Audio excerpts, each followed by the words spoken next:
حضرت عمر بن عبدالعزیز رحمۃ اللہ علیہ کے پاس ایک عورت آئی جس کی 5 جوان بیٹیاں تھیں۔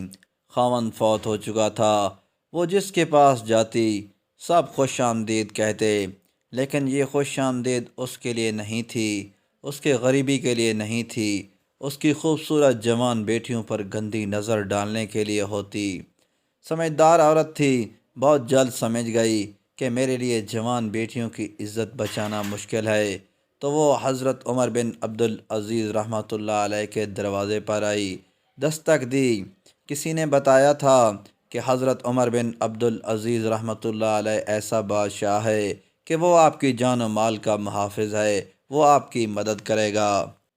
ایک عورت نے دروازہ کھولا، وہ اندر گئی۔ ایک عورت برتن دھو رہی تھی، وہ سمجھی کوئی خادمہ ہے۔ اس نے اسے ایک درخت کے نیچے بٹھایا تو اس نے پوچھا، امیر المومنین کہاں ہیں؟ اتنے میں ایک آدمی اندر آیا جس کے کپڑے پھٹے ہوئے تھے اور کندھے پر ایک گٹھلی تھی۔ وہ گٹھلی اس عورت نے لے لی۔ وہ ایک درخت کے نیچے بیٹھ گیا تو وہ عورت سوکھی روٹی اور سرکہ لے آئی۔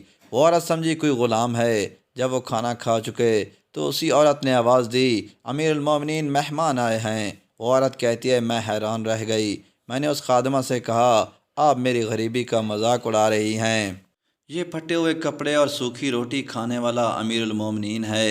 تو اس نے کہا، اللہ کی قسم یہی امیر المومنین ہے۔ میں جب ان کے قریب گئی تو اس میں اتنے حیا تھی کہ اس نے اپنی نظریں جھکا لیں۔ فرمانے لگے، کیسے آئی ہو؟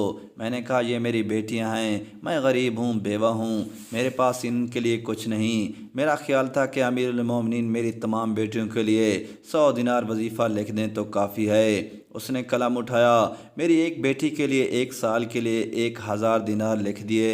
میں دوسری کو آگے کیا، اس نے اس کے لیے بھی 1000 دینار لکھ دیے۔ میں تیسری چوتھی کو آگے کیا، اس نے ان کے لیے بھی 1000 دینار لکھ دیے۔ جب وہ لکھ رہے تھے میں اللہ کا شکر ادا کرتی رہی، اور جب 5ویں بیٹی کے لیے دینار لکھنے کے لیے قلم اٹھایا تو میں نے امیر المومنین کا شکریہ ادا کیا۔ اس نے قلم واپس رکھا۔ میں نے پوچھا، امیر المومنین کیا ہوا؟ تو فرمانے لگے، میں نے 4000 دینار آپ کے لیے لکھے تو آپ نے اللہ کا شکر ادا کیا، اس دفعہ آپ نے میرا شکریہ ادا کیا۔ قیامت کے دن اللہ مجھ سے پوچھے گا، 1000 دینار تو تم نے میرے لیے نہیں لکھے، اپنی خوش آمدی کے لیے دیے۔ میں رونے لگی کہ یا اللہ، یہ کیسا انسان ہے؟ تو عمر بن عبدالعزیز کہنے لگے کہ عام انسان ہوں، بس رسول صلی اللہ علیہ وسلم کا غلام ہوں۔